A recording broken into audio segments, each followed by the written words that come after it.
In terms of retraining and the technique, again, we'll have a speaker go into more detail about how to retrain and strategy, so on and so forth. A big one, guys, is the next point is managing a team. This is a part of the business that, because the model's getting, again, it's getting easier to set the pace, it's easier to attract people to our business. This is really the difference maker, which puts someone on the fast track. And it's managing a team. So in other words, and it doesn't matter how big your team is. I'm not just talking about, oh, if you have 9 guys or 10 guys on your crew. I'm talking about just one guy. If you got one guy, if you got 2 people, even if it's just yourself because you were specially invited to this meeting, managing the numbers is one of the most important aspects of being able to actually become a business owner, right? Remember, this is an entry-level management position. So the best part about it for you guys and gals is that you don't have to pay for it. We didn't charge you a fee, right? When you come in, you're not paying, a portion of your check doesn't go to the office rent, right? Like, it doesn't keep the lights on. Your owner's financing the platform for you to learn how to become a manager with our program. And a lot of people aren't, including a lot of people in the audience, are not taking advantage of this. What do I mean by that? I mean, we have ProSite, right? We all have systems in ProSite. And there's times where I'll ask somebody, hey, how'd you do last week with your installs? I don't know, I didn't check. Okay, you got one person that you're working with, how their installs go? I don't know. I didn't look yet. I didn't get to it yet. And it's very disappointing. And the reason why it's disappointing is because how do you know what's going on without looking at the numbers, right? How do you know what's going on with your crew? How do you know what conversations to have? You're not Nostradamus, you're not going to memorize, 5 weeks worth of results, right? You've got to be able to keep a log. And we'll talk a little bit more about that, because at these meetings we always talk about this leader's binder that you should have, regardless of whether it's given to you or not. You get it yourself. You go to Kinko's, Staples, Office Max, and you get a nice binder for like $3. And in that binder, you become a very organized manager of people, even if it's one person. And you look at ProSite, you track your sales, right? You track the installs, and ultimately, you really should know your check, and people that you're working with, you should know their check 2 weeks before they even get it. So sometimes when people get a check and, oh, I didn't know it was going to be this, I don't understand. Well, that's mismanagement on the leader side. That's mismanagement because you should have already gone over that. You should have already had, if I have someone that I'm working with, I'm not just letting the owner do everything. Remember, what I'm trying to accomplish is I'm trying to get people to follow me. So if you're a leader, you want your people believing in you and your owner as well, but they can't just look at the owner like, oh, I believe in the owner, but my leader? I don't know. Because what do you think is going to happen when it comes time to expand? So this is why. If you say, well, why should I micromanage? Well, it's a part of the respect you have from the people that are underneath you, the respect you have from people that are going to potentially follow you to another market and help you build your business. It all starts right now as top leaders. It's what puts you on the fast track. You should be, we talk this big thing right now, guys, about the message, the story, the business. Well, as leaders in the office, as top leaders, you guys have to be able to talk about the opportunity. So everybody in here has heard an opportunity meeting. You should have, whether it's Mike T's new owner's call that he does, whether it's your owner. Everybody in here should have heard about the opportunity at this point. But the question is can you talk about it? What a better time to practice this than when you're a leader in your owner's office working on getting on the fast track, and you got 1 or 2 people that you're working with. You meet them at Starbucks. And you sit down prior to meeting your 1 or 2 people, or however many you have. You have a sit down with your owner, and you write down 5, 6, 7 points that make up an opportunity meeting. And then you deliver this message. Remember, it's entry-level management, right? You're training to become a manager. This is where you practice this. This is where you see people, the speakers get up here. You see Mike T speak. You see me speak. Where do you think the confidence comes from to be able to look into an audience? It comes from when I had to learn in the field. I was terrified when Mike used to tell me I had to run the impacts. Terrified. You guys don't believe it now? I promise you, because I came from Mike's office. I was terrified. Dewayne, you're going to run the meeting today. Hey, Mike, I don't know. I don't know about that. I don't have too much to talk about. I got nervous.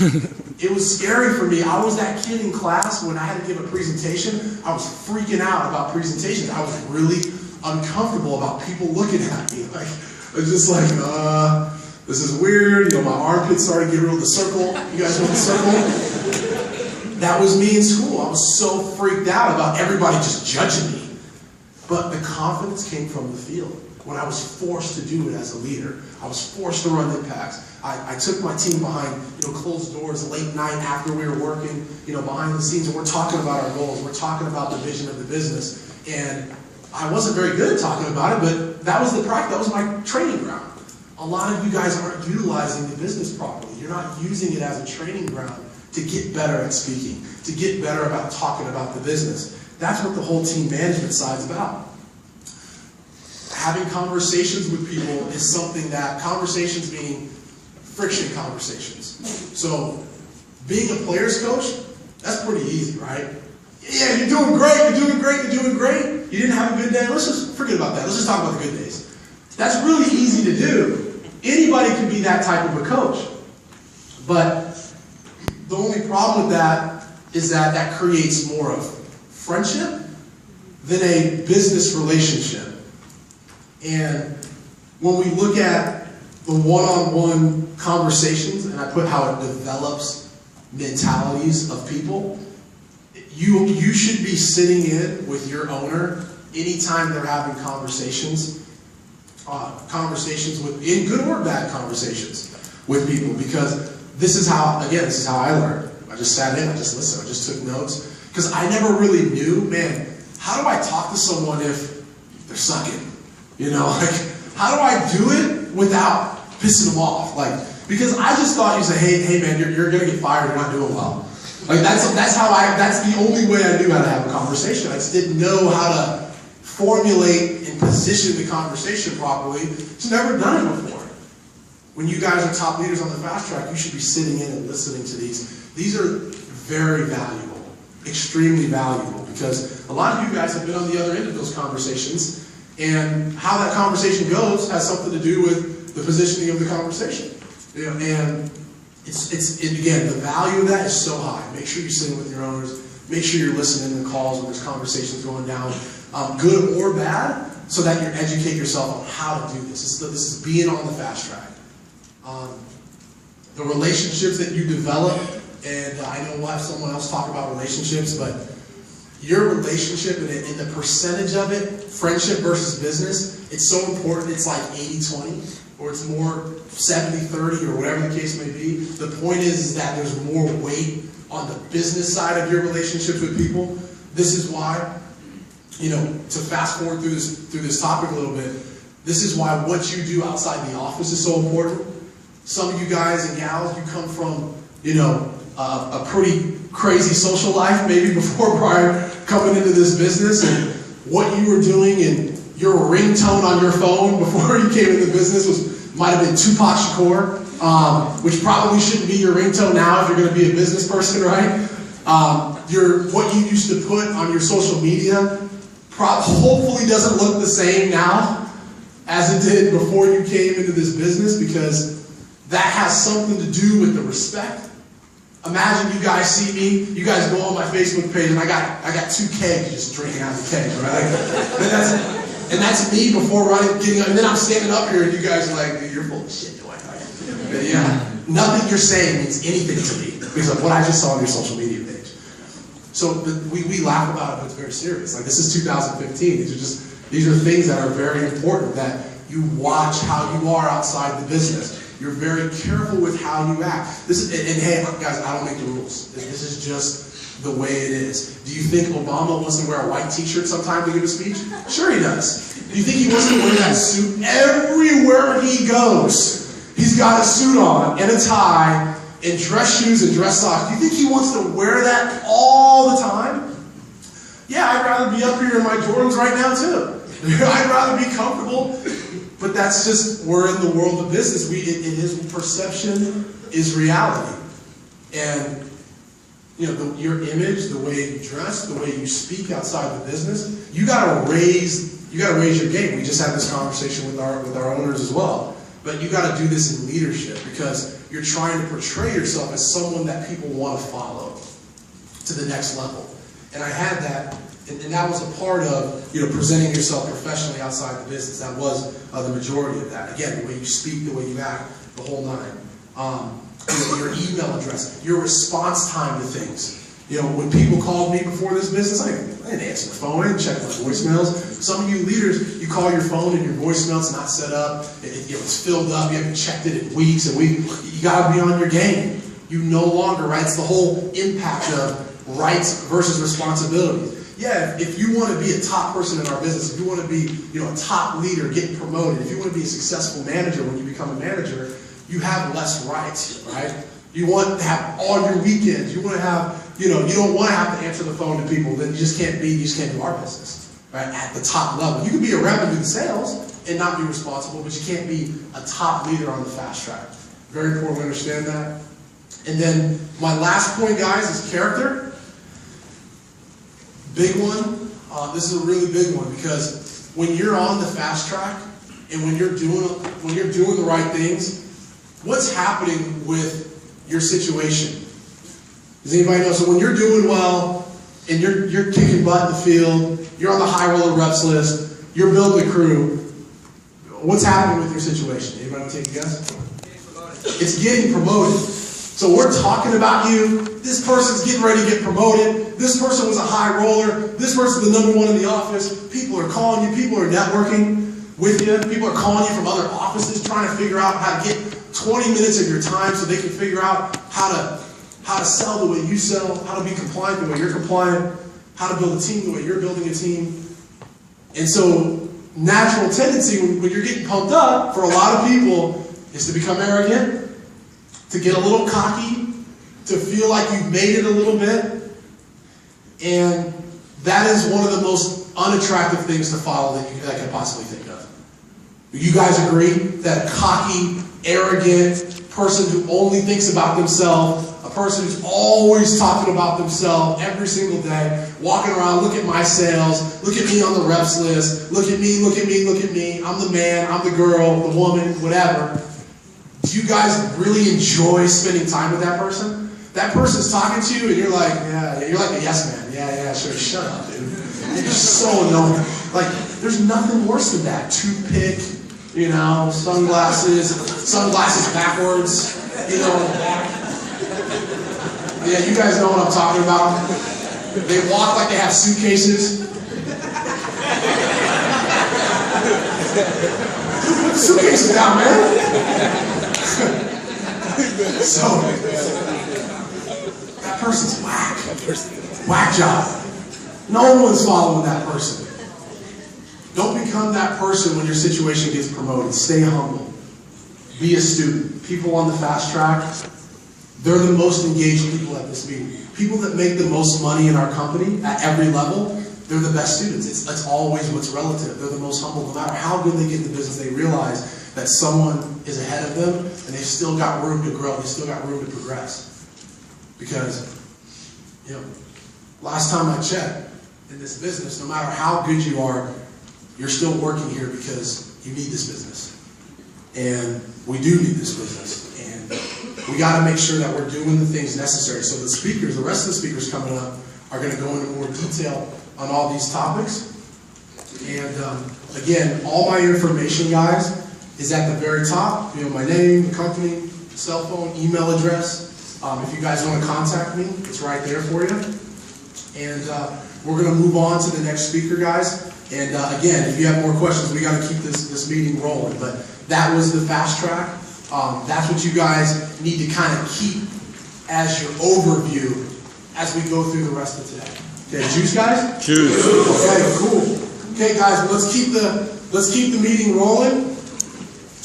Let's move on to our next speaker. So, our next speaker, guys, is a guy right now in our business that has 4 outside deals, and he is one of the top, if we were to have an argument about who are the top owners of the Costco program, he's right there, number 1, number 2, number 3.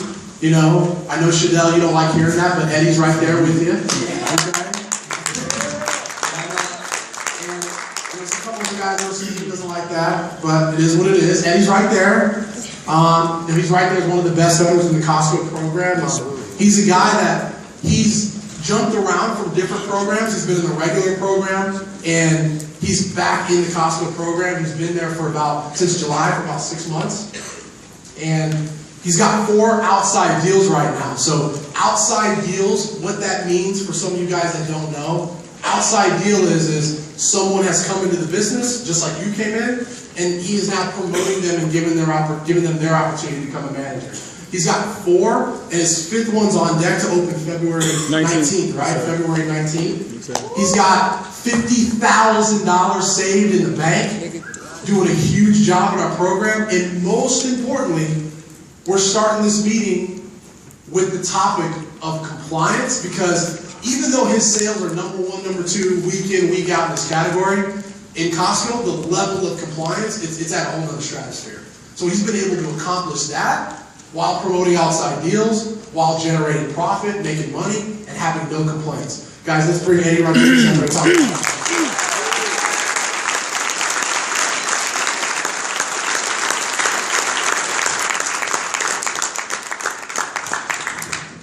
Excited. Hey guys. Hey what? Excited. So this is the first time speaking. This was actually one of my goals for 2015, so I'm glad that you guys were a part of it. I have just like Dewayne was talking about, I have a conflict with talking in front of people, so bear with me. My topic is compliance. Obviously it's what makes this program go around. A lot of people ask, what is compliance? You always hear about it. It's a word that, we're constantly using in the business or whatnot, but compliance in our organization is our organization's adherence to the rules, policy, guidelines, and specifications relevant to our clients and retailers. Without compliance, there's no program, period. Just talking about where we've come, where the business is going, obviously, the model and what we're trying to do this year is like totally different from what we've done in the past. So, it's important that we really buckle down on this. Why is compliance so important? Each location is worth $50,000, at least. Some of my locations are worth a little bit more than that. But overall, $50,000 generated out of each location throughout the country. If you think about the amount of locations that we have, in Costco, there's like 400. Sam's Club, Walmart, Best Buy, Fry's, BJ's. There's a lot of money that's being generated. Mike T was talking this morning as far as the amount of money that we generated for DirecTV last year. Something to the degree of, I think he said 90 million or something crazy like that. So that's a lot of money that's being generated.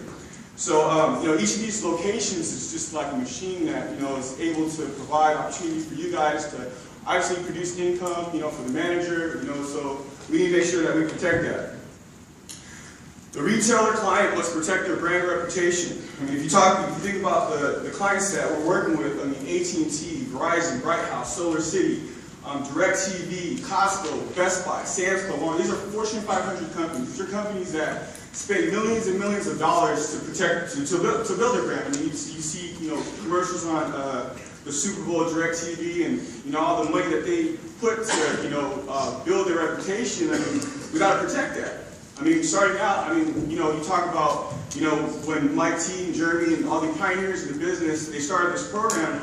They were working with clients that nobody knew about, they were knocking door to door, and it just wasn't attractive. Now we're able to work with DirecTV as the #1 satellite company provider in the nation. The brands that we're working with, Costco. So when somebody comes in, they know who Costco is, they know who Best Buy is. It's not like it's just some random mom and pop store or whatnot. So we got to protect that. What happens in each city directly reflects the entire campaign program. So, as you grow in this business, you're going to meet people. I have business partners. Julio's in LA. I've got Curtis in Sacramento, Shadell in the Northwest or whatnot. But these are my partners. And these are people that I need to make sure that I protect their opportunity. So, if somebody my store could potentially affect somebody clear across the country who's trying to make it in business, so we got to protect that. We got to have each other's back. and it ensures the continual growth of our program. So new clients. I mean, you hear about like, BJ, Samsung, Verizon, Costco, AT&T, Solar City, the wireless that we're now working with. These are all, this new opportunity for you guys. I remember when I first started the business, Costco wasn't even a client that we worked with. Starting out, they opened up 50 Costcos in Northern California. We were able to go up there and help launch this program. You look at it now, we're in over 400 Costcos throughout the nation. We have different clients like AT&T and Verizon that are just waiting to just work with us. The only way that we'll be able to continue that is obviously, if we maintain the aspect of professionalism, and we're just best in class. So I'm going to go over a couple key points, as far as just different areas that, obviously we need to be compliant in. The first one's pretty obvious. It's dress code, dress shoes, clothes, iron, slag, belts, belt. Just making sure that you look on point. Your clothes are ironed. I mean, it's pretty common sense. Badges, common sense. Obviously you want to have some identification. Let the customer know that you're supposed to be in the store. It's pretty obvious. Your image, this is real big. I make sure my guys are definitely on this. I mean, at the end of the day, we're all here to make money. We're here to obviously, attain that higher income or whatnot. But you have to look the part. If you want to make $1 million, you can't make $1 million looking like a bum, like you don't. Like you're not. You're just not ready for the position or whatnot. In the field. So these are really like the important things. So in the field, you want to make sure that you're checking in and out with management. That includes your personal manager. So if you're going to leave the store for whatever reason, you need to let your manager know. So if you're going to take a lunch break, there should be no reason why somebody from our compliance department or somebody from the store is calling your manager like, hey, where's Billy? Billy's supposed to be here. We got a customer that's ready to sign up, and there's nobody here to sign up for service. I mean, that just makes us look like we don't know what we're doing. And it's just common sense. So as you're leaving the store, when you come in, you should be able to, you should know the manager by first name. I know they're busy. Obviously, you don't want to be that guy that's, a bug or whatnot. But when you walk in, you should be like, hey, Jim, I'm here. I'm here. What do you need from me today? When you leave the store, hey, Jim, this is what I did today. I'm in Sam's Club. I did, 2 upgrades. I sold 2 TVs. I sold a warranty, and I got 2 direct TVs out. Juice. And let them know what you're doing on a daily basis. Sometimes you don't have the opportunity to see them, but if you do, if you see them, walking in, acknowledge them or whatnot. Customer experience first, direct TV second. We're nice to have, not a need to have. So Costco's going to be Costco with or without us. Best Buy's going to be Best Buy with or without us. DirecTV's going to sell DirecTV with or without us. So obviously, the relationships that we have with these, with these clients, we got to protect that.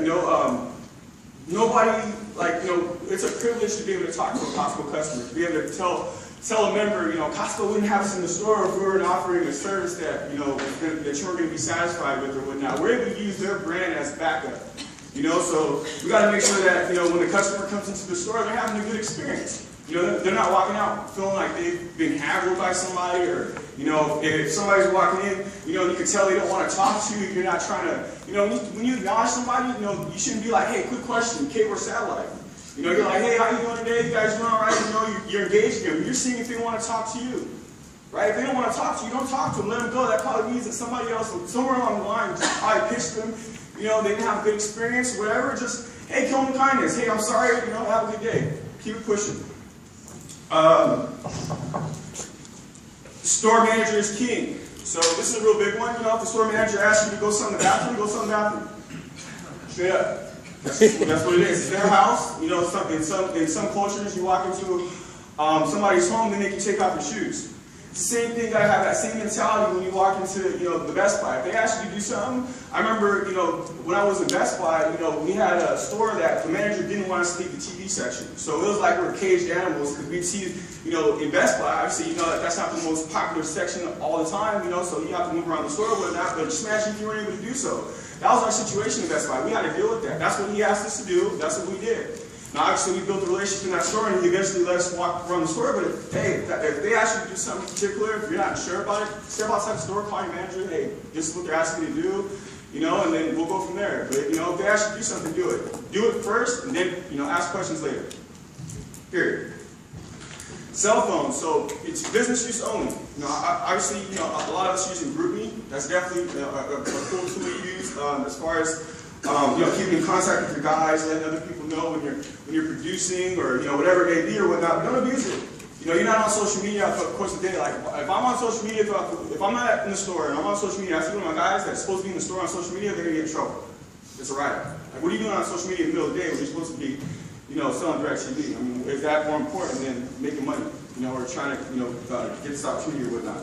Not to mention, the store employees are not allowed to use their cell phones, so we need to act as if we're store employees. So if they're not allowed to do something, we're not allowed to do it. It just goes hand in hand. It's common sense. No taboo conversations. So I live in Vegas. You can imagine the type of conversations that people have, right? I mean, you can have all types of taboo conversations. But it doesn't matter. You're not there to talk about, what you did last night. You're not, there to talk about, how you hung over, or just whatever it may be. You're not there to hook up. I don't care, like, if you're single and you just never hook up. There's never okay for you to hook up with anybody in the store. Like, ever, period. Be careful what you do outside of work. I would encourage you guys to go hang out with, store employees, just because, unless you're 100% professional or you're doing something that is 100% okay, just, if you have a question about it, just don't do it. It's not worth it. It's just not. Table appearance. That's your place of business, right? So the first thing people see when they come and they'll do business with you is how you're set up in the store. So if it doesn't look like it's supposed to look, they're not going to sign up. They're going to start thinking about other things than what they should be thinking about as far as like, direct TV or whatnot. Direct TV materials only. Obviously they're making homemade signs. That's common sense. No food or drinks, ever, period, ever. If you smell smoke, yell fire.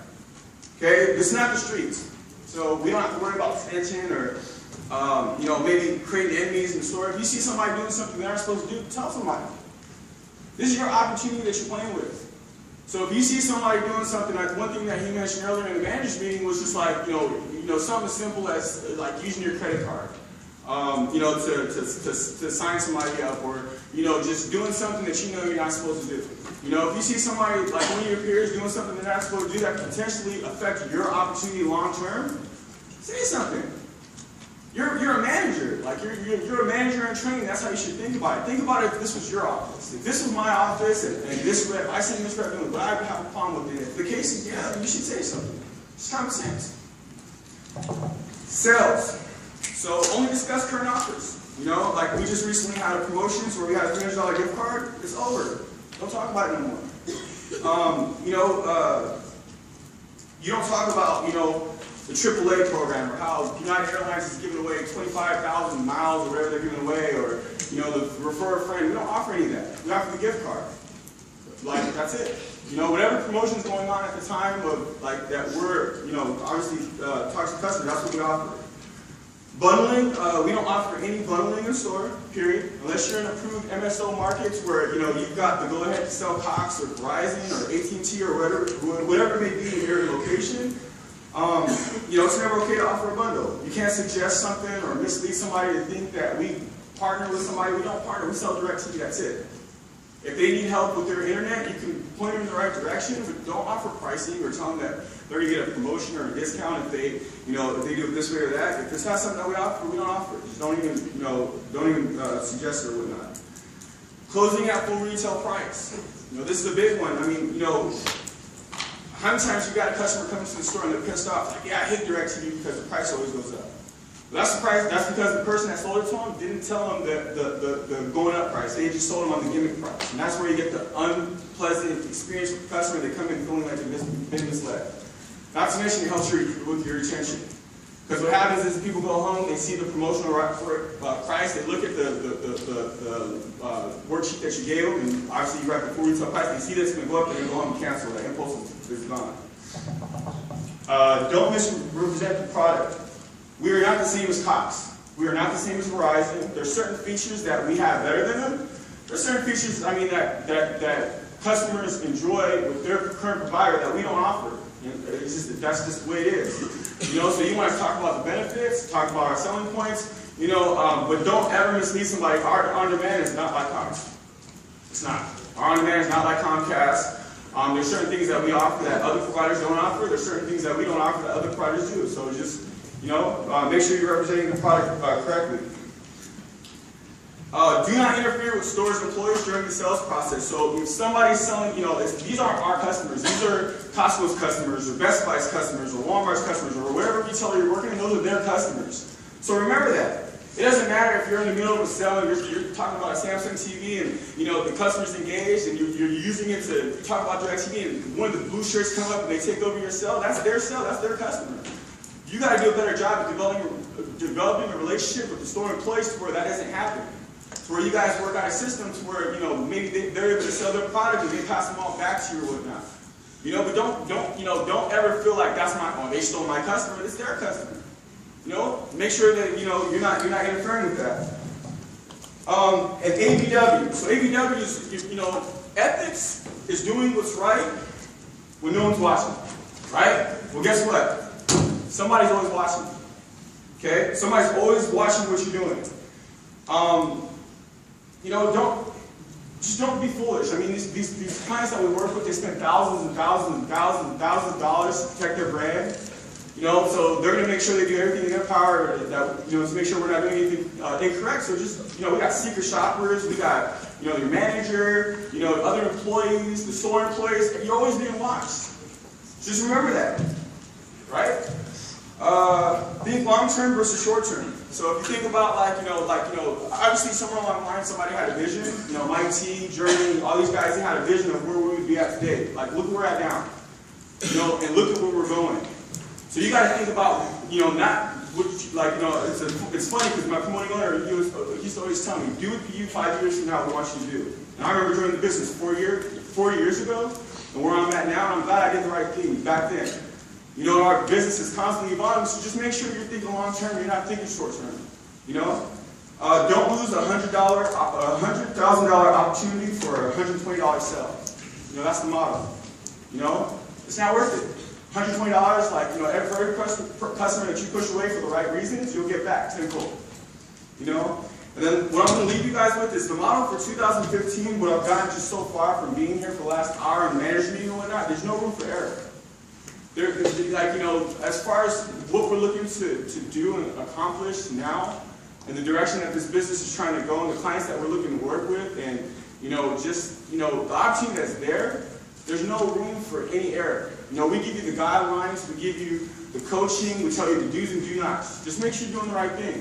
Because at the end of the day, this is a good opportunity. I mean, it changed my life. I mean, a lot of you guys I was just like you guys. My goal was to be a speaker and be in the position I'm at now. I look to go further in the business, so, be a part of it. But that's all I got to say, guys.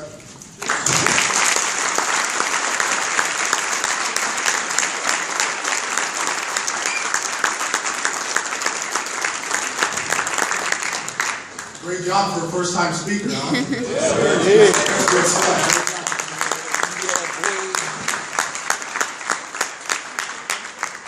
And right before we move on to the next guy, everything you said is unbelievable. And you hit it right on the head. And it really comes down to when we work with our clients. I mean, at this stage, how big we are, you hear Mike tell the story about 488,000 customers we signed up, installed over 350,000. I mean, it's unbelievable.